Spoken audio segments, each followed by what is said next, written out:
Doit-on l'appeler l'impôt invisible ou l'impôt égalitaire? Qu'est-ce que l'inflation? L'inflation, c'est la perte du pouvoir d'achat de la monnaie qui se traduit par une augmentation générale et durable des prix. Elle doit être distinguée de l'augmentation du coût de la vie. Par exemple, si avec un salaire net de 1 800 € par mois, tu dépenses 1 000 € de charges pour le loyer et le crédit automobile, il te reste 800 € de pouvoir d'achat. Le pouvoir d'achat, c'est tout ce que tu peux acheter en biens et services grâce à ton revenu disponible. Avec ce pouvoir d'achat, imaginons que tu puisses t'acheter 2 pleins d'essence et 4 caddies de courses toujours identiques. L'année d'après, tu t'achètes toujours 2 pleins d'essence, mais cette fois-ci, 3 caddies de courses toujours identiques parce que le prix moyen du caddie a augmenté. Maintenant, si cette hausse des prix a augmenté que le coût des produits de ton caddie, mais n'a pas touché les autres prix des autres secteurs, alors on ne peut pas parler d'inflation, on parle seulement d'une augmentation du coût de la vie. La perte de valeur de la monnaie est un phénomène qui frappe l'économie nationale dans son ensemble. Elle doit toucher les ménages, les entreprises, tout le monde. Donc si ça touche que les ménages, ce n'est pas de l'inflation.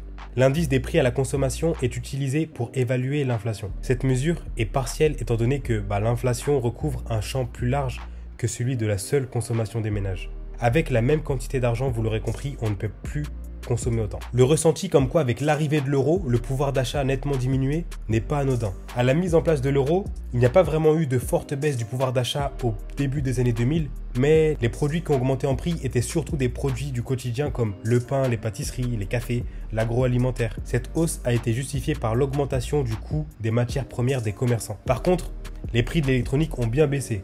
Les SMS et MMS sont devenus gratuits, les ordinateurs et les télés ont pris beaucoup de qualité et le rapport qualité-prix est devenu très intéressant. Et ces baisses de prix ont compensé la hausse des prix des produits du quotidien. Chaque année, la Banque Centrale Européenne cible un taux moyen d'inflation autour de 2% pour prévenir des risques de déflation et stabiliser les prix. Mais que se passe-t-il si on dépasse les 2%? Ça n'arrive pas souvent, mais ça arrive. Aujourd'hui, on est dans une situation où l'offre diminue parce que certaines entreprises fournissent moins de biens et services à cause des conflits actuels et les prix augmentent, et donc l'inflation aussi. L'État met en place des solutions pour lutter contre l'inflation en augmentant les taux par exemple. Quand je parle de taux, c'est tous les taux. Les taux d'intérêt pour les emprunts, mais aussi le taux du livret A et de toutes les solutions bancaires qui sont composées d'obligations françaises. Pourquoi? Parce que l'inflation rend la dette plus soutenable et la valeur des passifs diminue. On va prendre un exemple pour illustrer ça. Si on te prête 100 € le 1er juin 2022 et tu rembourses le prêteur le 1er juin 2023, sachant que l'inflation est de 2%, en 2023, la valeur réelle des 100 € est passée à 98 €. Donc, en remboursant 100 €, en réalité, tu as gagné 2 €. C'est ce qu'il se passe avec la dette en ce moment.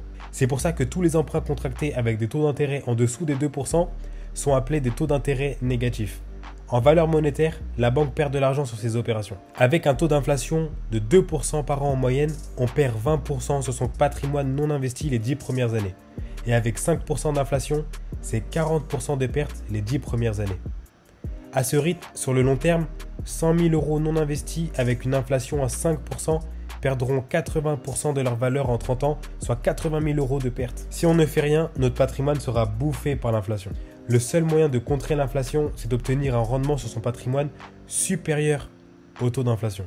Si on place sur une solution qui rapporte 5% par an son patrimoine et que le taux d'inflation est à 4%, le rendement ne sera pas élevé, mais supérieur à l'inflation. Donc, pas de perte en capital. On applique le même raisonnement sur les revenus générés. Si les revenus augmentent en moyenne chaque année, le prix des biens et services aussi augmente de manière quasi identique. Au final, c'est notre épargne qui est le plus affectée. Donc l'impôt invisible, pas vraiment, parce que tout le monde le subit, tout le monde en a conscience. L'impôt égalitaire, peut-être.